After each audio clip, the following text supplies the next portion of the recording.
What's your thoughts on the game? How it all played out to Savo?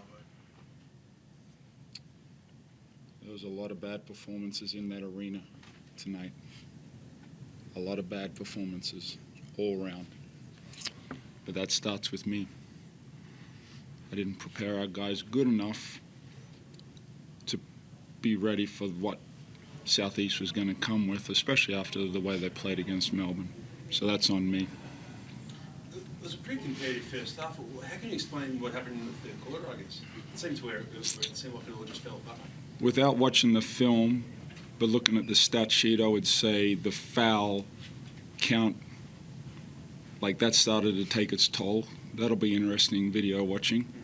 And, you know, Cook and Creek got to the rim, you know, because I think our guys were probably mindful of the foul count and that type of thing. But, you know, the fouls, and then they get to the free throw line and that type of thing. So they created great momentum and put pressure on us that way. And that's what I mean is I can do a better job preparing us for those situations.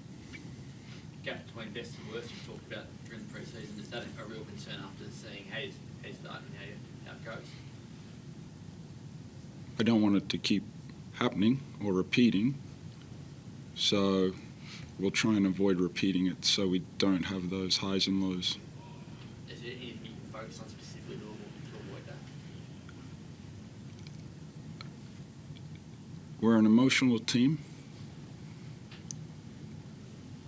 We need to harness that so we become a great team. We got a little wayward tonight. And as I said, it started with me. As you got a little way with your emotions, is that what you mean? For sure. Yeah. It's an emotional game. Is it easy? Sorry, go. No? Is it easy to, I guess, I don't know if teach the right word, but to, I guess, teach the group to remain cool and composed when emotions might start fraying a bit? Harnessing it and embracing it, because when we're emotional, we're good. I don't want to steal that from this team because that's what's going to make us great. But we can control it and harness it, and that starts with me. Were you annoyed at how the lack of protection Bryce received at different points tonight? I didn't see that. That's why I'll have to watch the film very closely. Yeah, it'll be interesting viewing though.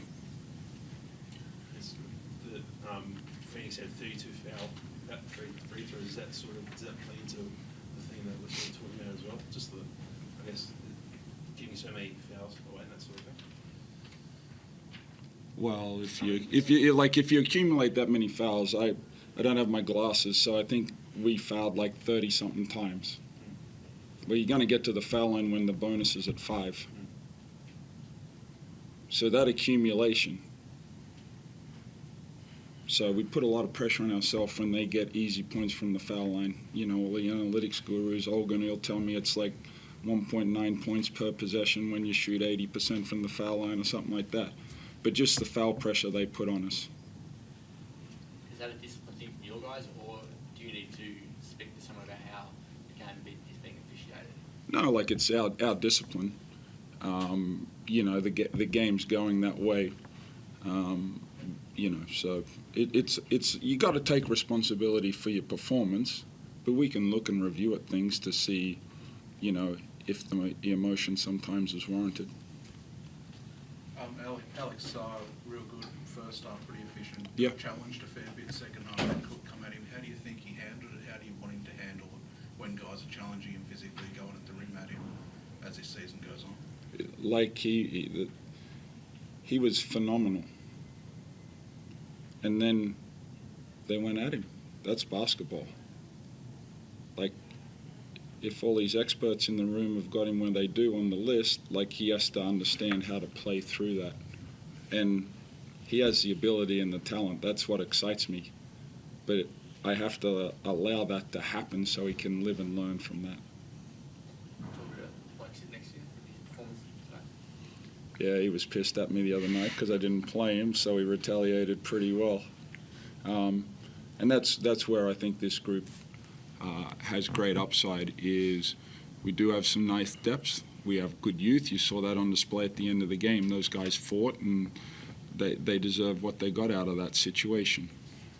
So for him not to hang his head and come out with that performance, like, that's very encouraging. Were you 15? Yeah, for sure. For sure. I mean, I understand it was my first game, but yeah, I was sitting on the bench just wanting to get out on the court, but it happens. John said publicly several times that he wants the guys who are feeling that way to take it out on the court when they get the opportunities. Have you embraced that message to just seize every second and every minute? Yeah, for sure. I mean, we got some of the best guards in the NBL in our team, so I know my playing time may be limited at times. So, yeah, when I'm on the court, I'm just going to give everything I can.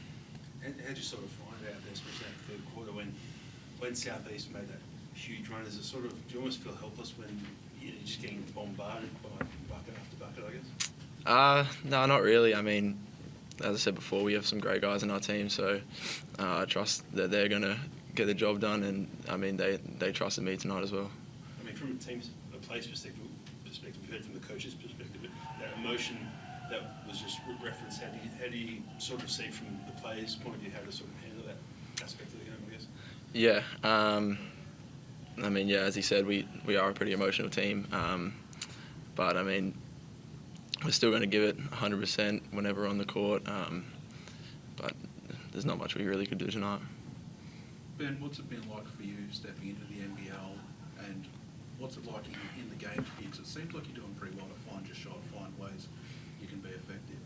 Yeah, I feel pretty comfortable out there. I don't really feel like I'm at a disadvantage. I've been developing my game at a pretty high rate, so yeah, I feel pretty comfortable out there. Was the other night the longest you ever sat on the bench in a game, or what? Yeah, definitely. I don't think I've ever not hit the floor in a game, but we got the win, so that's all that matters. John, just with the offense, second and third quarter, and you already sort of referenced why maybe it was a little bit disjointed, but it seemed like you were able to get the mismatches you wanted. They were switching a lot of the screen action. How did you think the offense functioned during that period? The injury to Ty Webster, where we have like another dynamic ball handler that can get into the paint, and just, you know, giving Bryce and then Ben the responsibility to generate that pace, like, that's a lot of responsibility. So we missed Ty and that ability that he brings, but I thought we did a good job. I think Doolittle's going to be a really good addition to our team.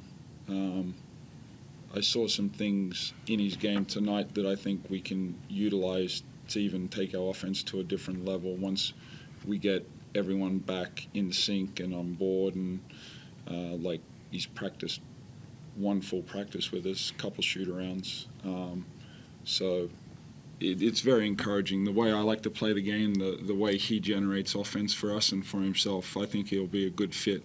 But Ty Webster, not having him there tonight with his dynamic playmaking, that's tough for us. And then the other side of the ball, like, he's a good, strong physical guard, and they got those two little water bug guys. So, like, you know, we put a lot of responsibility on Usher to defend those guys for 40 minutes. So it was just enough to, like, mess with us tonight. And then just when you do have Alex and Keanu on the floor together, we've seen a little bit of it. How have you liked what you saw with the two bigs? Yeah, I have no problem playing with those guys on the floor.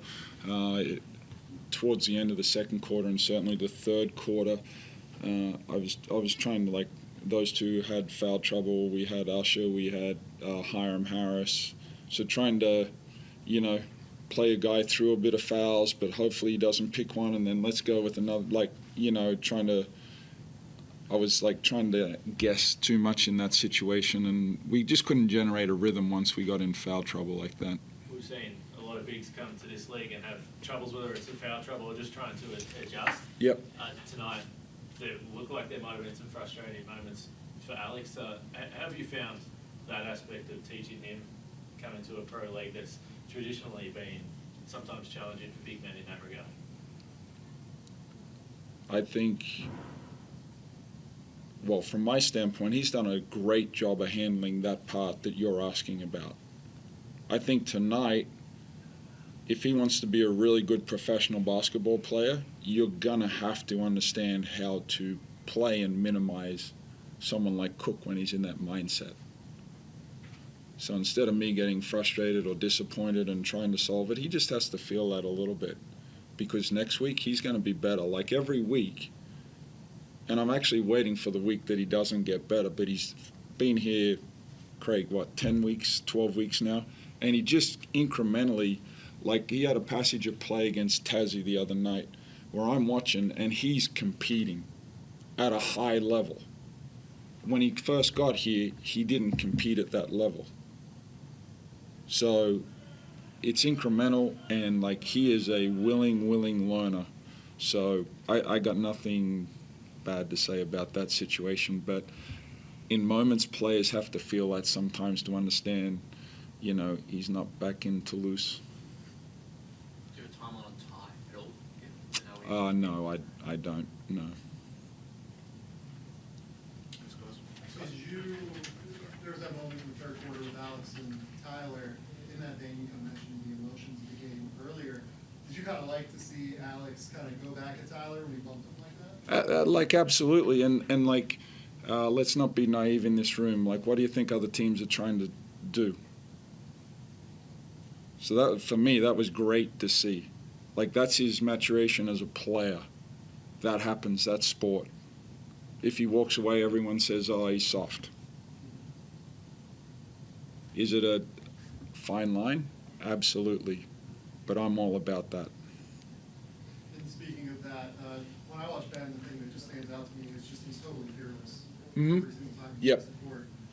What does it say about him that tonight, basically his first real game in the NBL, he comes out and just drops 21 and just completely on top of it from 1-1? Well, it shows me a lot because of his frustration the other night. So that's great to see. As I've said to some guys in this room, when I first saw him play and got to know him as a person, you guys use fearlessness, but I would say his competitive instincts. Not everyone has that, and that's what's going to separate him. And then he has a great work ethic. He wants to get better. He understands when he's not performing well, he's always looking for things to help him get out of that. So to me, he's about the right thing. So whatever he gets out of this, he thoroughly deserves. No worries. Thank you.